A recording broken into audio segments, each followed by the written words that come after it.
मैं इस वक्त PK785 इस्लामाबाद से हीथ्रो की तरफ रवाना हूँ और मेरे साथ इस वक्त कम से कम 250 सिख यात्री मौजूद हैं।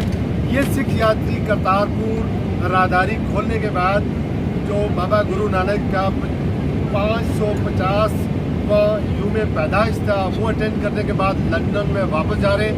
इस फ्लैट के अंदर 250 सिख यात्री जिसमें औरतें भी हैं, बहुत सारे मर्द हजरात हैं, वो मौजूद हैं।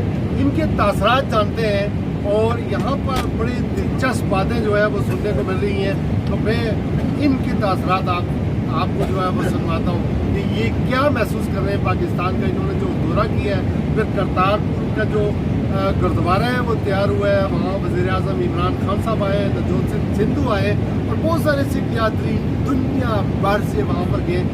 लंदन के गिरदोनवा और पूरे मुल्क के अंदर जो 250 मेरे साथ इस वक्त मुसाफिर हैं, वो क्या महसूस कर रहे हैं, मैं आपको सुनवाता हूँ। जी सत श्री अकाल जी, वाहिगुरू जी का खालसा वाहिगुरू जी की फतेह। असी सारी साल संगत यूके तो आए हैं, जो कि असी पाकिस्तान की यात्रा ते आए सी। असी जो सुनिया सी, क्योंकि ਜਿਹੜੇ ਸਾਡੇ ਪਹਿਲਾਂ ਭੈਣ ਭਰਾ ਇੱਥੋਂ ਹੋ ਕੇ ਗਏ ਆ, ਉਹਨਾਂ ਨੇ ਸਾਨੂੰ ਦੱਸਿਆ ਸੀ ਕਿ ਪਾਕਿਸਤਾਨ ਦੇ ਵਿੱਚ ਬਹੁਤ ਹੀ ਪਿਆਰ ਤੇ ਰਿਸਪੈਕਟ ਮਿਲਦੀ ਆ। ਅਸੀਂ ਅੱਜ ਆ ਕੇ ਉਹ ਦੇਖ ਲਿਆ, ਜੋ ਅਸੀਂ ਸੁਣਿਆ ਸੀ ਅਸੀਂ ਉਸ ਤੋਂ ਵੀ ਵੱਧ ਪਾਇਆ ਆ।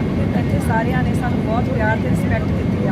ਅਸੀਂ ਜਿਹੜੇ ਵੀ ਗੁਰਦੁਆਰੇ 'ਚ ਗਏ ਆ, ਸਾਨੂੰ ਇੰਨੀ ਹੈਲਪ ਮਿਲੀ ਆ। ਜਿੱਥੇ ਵੀ ਅਸੀਂ ਪਹੁੰਚੇ ਆ, ਸਾਡੇ ਲਈ ਸਾਰਾ ਕੁਝ ਬਿਲਕੁਲ ਇਮਰਾਨ ਖਾਨ ਜੀ ਨੇ ਇੰਨੀ ਸਿਕਿਉਰਿਟੀ ਦਾ ਪ੍ਰਬੰਧ ਕੀਤਾ ਹੋਇਆ ਸੀ ਕਿ ਸਾਨੂੰ ਕਿਸੇ ਵੀ ਤਰ੍ਹਾਂ ਦੀ ਕੋਈ ਤਕਲੀਫ ਨਹੀਂ ਹੋਈ ਹੈ।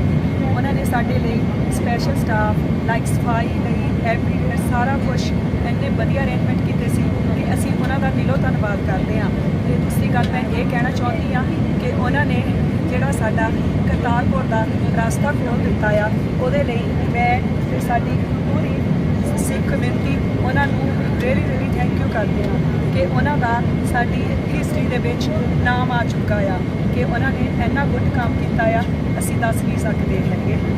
Thank you. ਜਿਹੜਾ इमरान खान और नवजोत सिद्धू ने किया ना, वो बहुत अच्छा किया है। They are sportsman but they are very good sportsman and we really very happy. ਅਸੀਂ ਇੰਨੇ ਖੁਸ਼ ਹਾਂ ਨਾ ਇੱਥੇ ਦੀ ਸੰਗਤ ਨੂੰ ਦੇਖ ਕੇ, ਉਹਨਾਂ ਨੇ ਸਾਡੀ ਬਹੁਤ ਰਿਸਪੈਕਟ ਕੀਤੀ। It's a very nice. Enjoy ਕੀਤਾ ਸੀ ਕਰਤਾਰਪੁਰ ਐਂਡ ਸਾਡੇ ਸਭ ਕੋਲੋਂ ਬਹੁਤ ਪਿਆਰ ਮਿਲਿਆ। ਅਸੀਂ ਫਿਰ ਉਮੀਦ ਕਰਾਂਗੇ ਦੁਬਾਰਾ ਆਪਾਂ ਆਵਾਂਗੇ ਇਸ ਦੇਸ਼ ਵਿੱਚ ਇੱਕ ਵਾਰੀ ਹੋਰ ਦਰਸ਼ਨ ਕਰਨ ਵਾਸਤੇ। And really enjoy very much.